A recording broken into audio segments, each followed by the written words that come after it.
é o seguinte: não brinca com a filha dos outros, porque você pode ter filha mulher. Você já parou para pensar por que os brasileiros e os angolanos, principalmente os mais velhos, quando se referem ao seu filho ou filha, desrespeitam a língua portuguesa dizendo meu filho de homem ou minha filha de mulher? Quem estuda ou fala as línguas angolanas de origem bantu, sabe que nessas línguas como o quimbundo, umbundo, kikongo e tantas outras, em geral, não existe artigos definido ou indefinido. Por exemplo, o, a, os, as para artigos definidos e uns, uma, umas para artigos indefinidos. Vejamos. Na língua quimbundo, quando se diz mona, que em português significa herdeiro ou herdeira, no caso, filho ou filha, a palavra mona em si não tem distinção de gênero.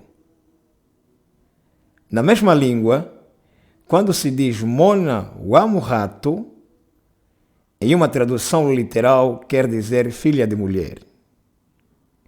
Por outro lado, quando se diz mona wadiala, em uma tradução literal quer dizer filho de homem. Ou seja, mona significa filho ou filha, murato significa mulher e diala significa homem. Na língua umbundo não é diferente.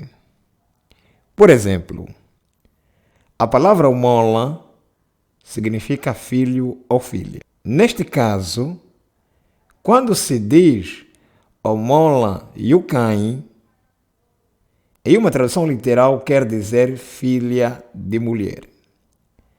Quando se diz omola yulume, em uma tradução literal quer dizer filho de homem.